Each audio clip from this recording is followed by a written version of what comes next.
This is Big Podcast. It's Build a Big Podcast, the marketing podcast for podcasters. David Hooper with you, coming to you from the Big Podcast Studios, also known as the Red Room at Big Podcast Worldwide headquarters in Nashville, Tennessee. BigPodcast.com is the website. I have a newsletter at that website. You can sign up free. If you like it, you can continue to get it. If you don't like it, one click is all it takes to get off. So check it out. Take a chance. It's got some good stuff about how to grow your audience, get more people to your podcast, help you spread your message, make more money with your podcast. BigPodcast.com has that.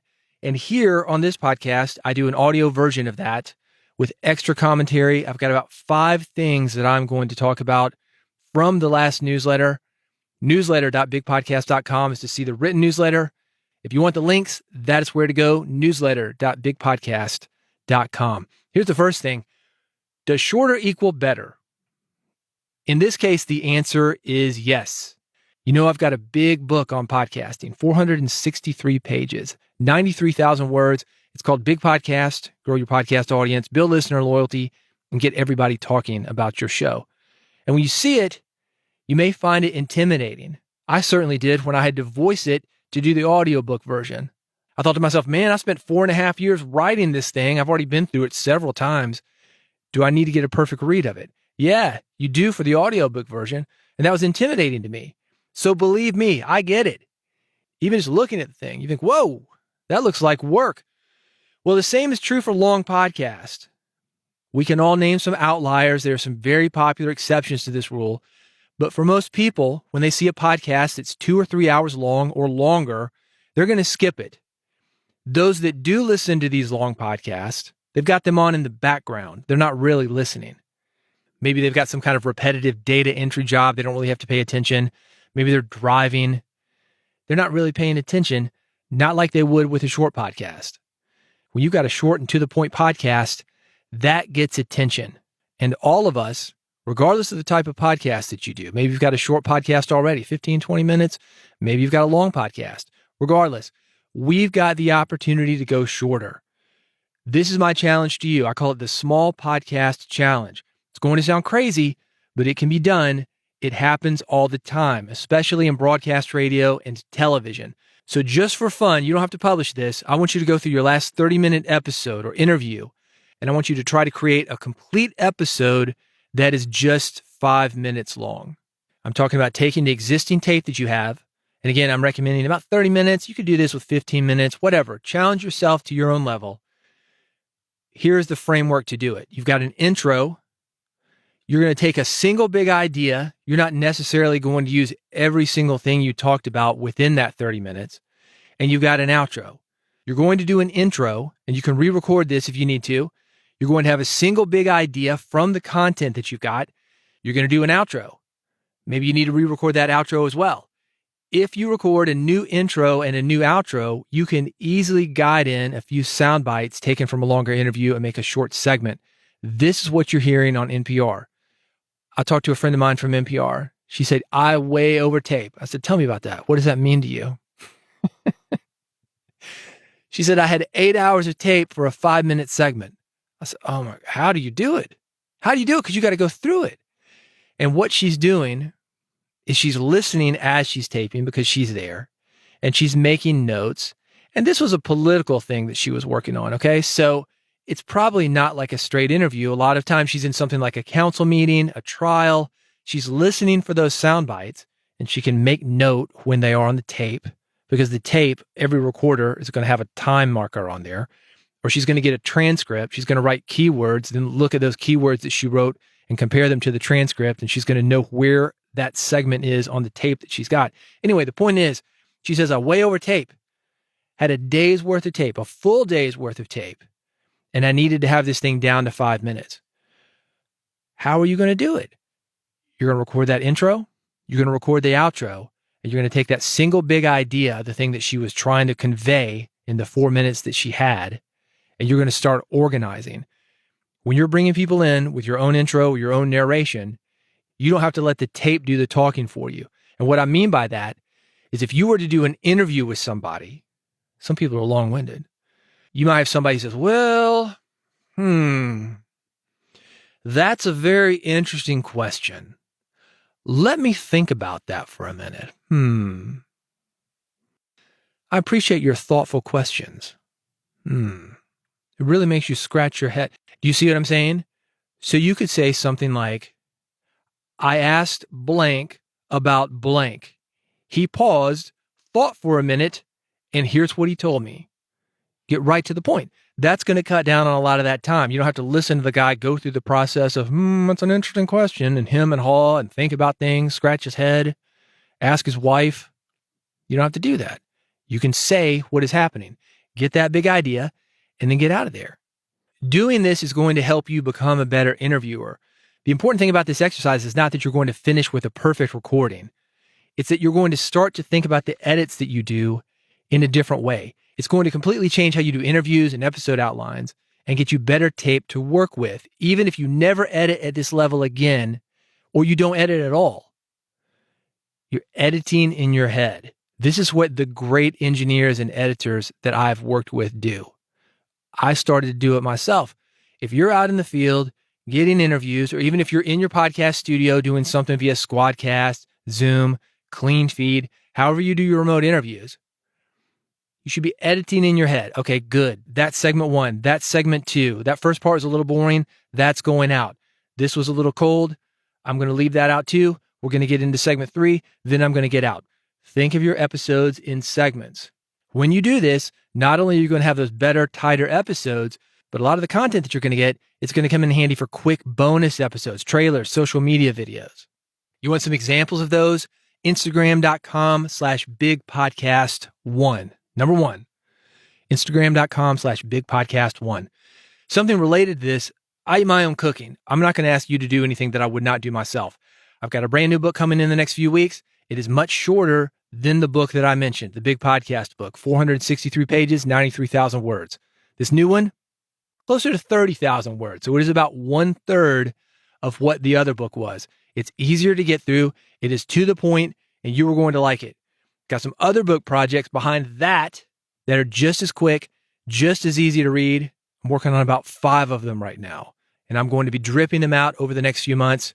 I would love to actually feature you and your podcast in some of these books. I've got plenty of space for it, and I'm actively reaching out to independent podcasters, but I need to know that you exist, and I need to know that you are doing something cool. Here's the best way for you to keep up to date with what I'm looking for when I'm looking for it, because when I need an example, I need it right then. So I'm sending out emails to a certain group of people who let me know, hey, I want to be in this book. I will let you know how to get in touch with me about that when you sign up for the newsletter. Newsletter.bigpodcast.com. Again, I've got some of these coming up very quickly. The next one in the next few weeks, probably within the month. So watch this space here on Build a Big Podcast. Watch the newsletter, newsletter.bigpodcast.com, and let's start a conversation so I can get you in this new series of books. I would love to do that. If you want more podcast subscribers, you need a landing page. Do you know what I'm talking about? It is a page you can send people to, and it makes it very easy for them to subscribe to your podcast. If you've listened to this podcast, what do I say at the end of it? Every single time. If you want to subscribe to Build a Big Podcast, here's how to do it. Go to bigpodcast.com/subscribe. I've got 3 buttons for you, one for Android, one for iPhone, and one that's an RSS feed. That's a landing page. You go to it, and you've got one decision to make. Which one of these 3 options do I want to get this podcast? It is very simple. Bigpodcast.com/subscribe if you want to see that. But also, I've got a swipe file of other landing page examples. You are going to love this. Whether you've got a newsletter or you want somebody to sign up for your podcast, whatever you're looking for people to do, maybe you want them to come to a webinar. Maybe you've got some kind of live event that you want your listeners to come to. Whatever. There's a landing page that you can borrow the design of on this page. It is at newsletter.bigpodcast.com.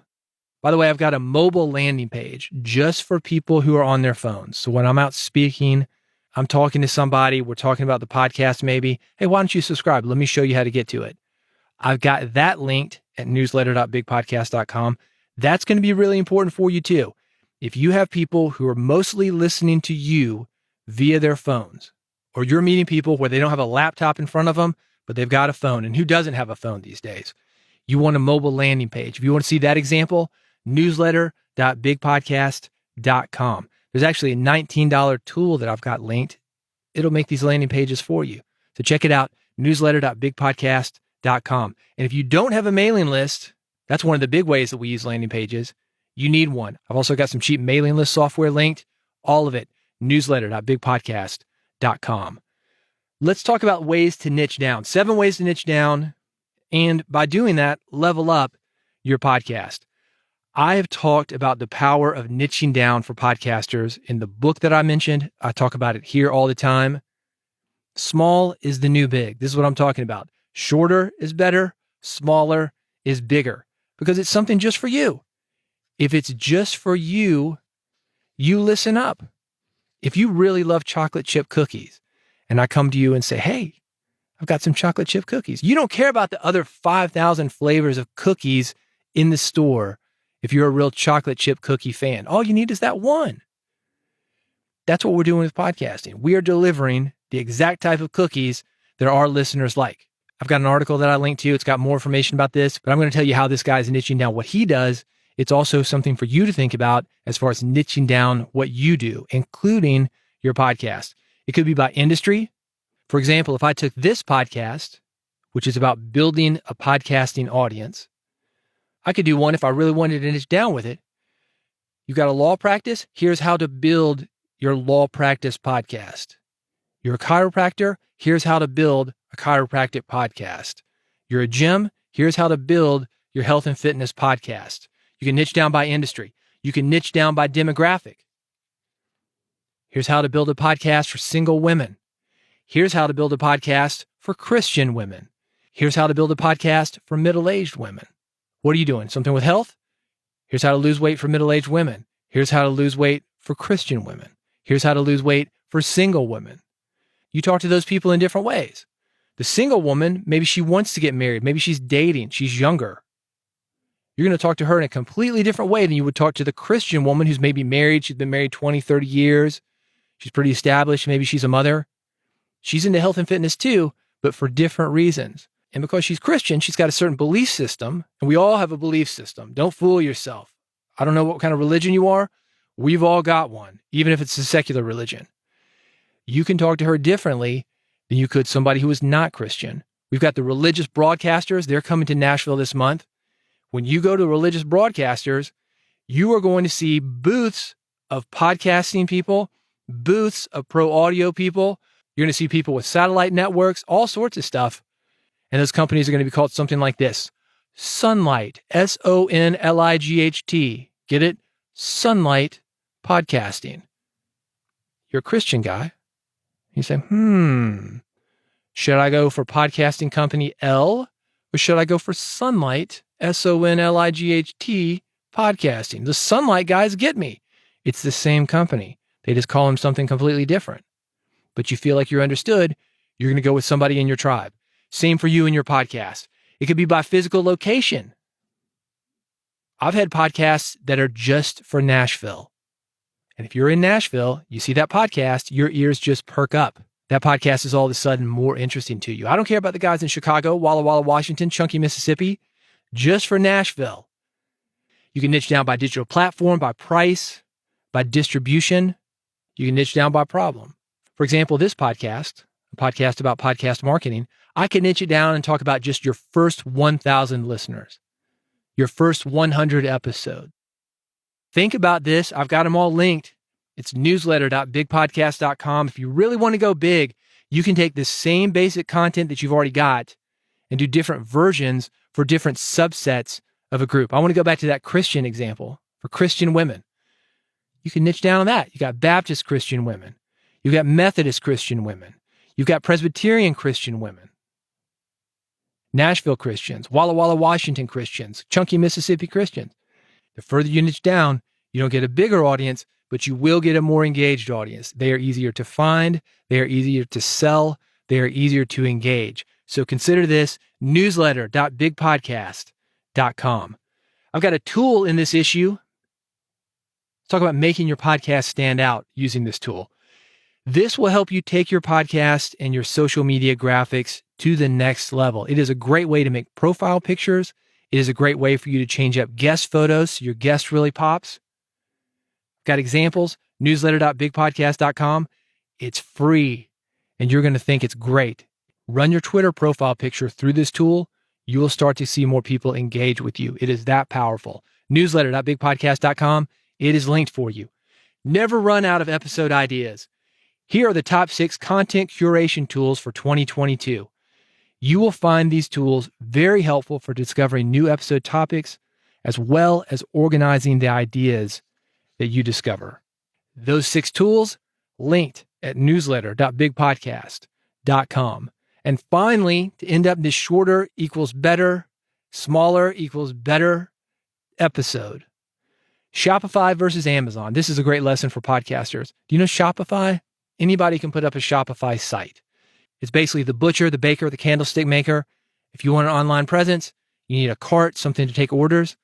You set up a Shopify cart, you're taking orders. This is crazy. And it shows you how little things add up when it comes to your podcast. Shopify is getting more traffic than Amazon. Not Shopify, the big Shopify, but all the little Shopifys put together.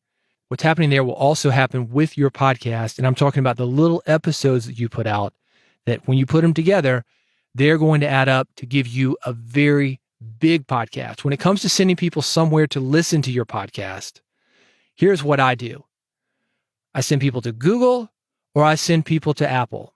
I mentioned this when I mentioned the landing page earlier. Go to bigpodcast.com/subscribe if you want to see this. If you got an iPhone, go here. If you got an Android, go here. So Google and Apple. And then the third one, the RSS feed. I've got that because you're a podcaster. You understand what that is.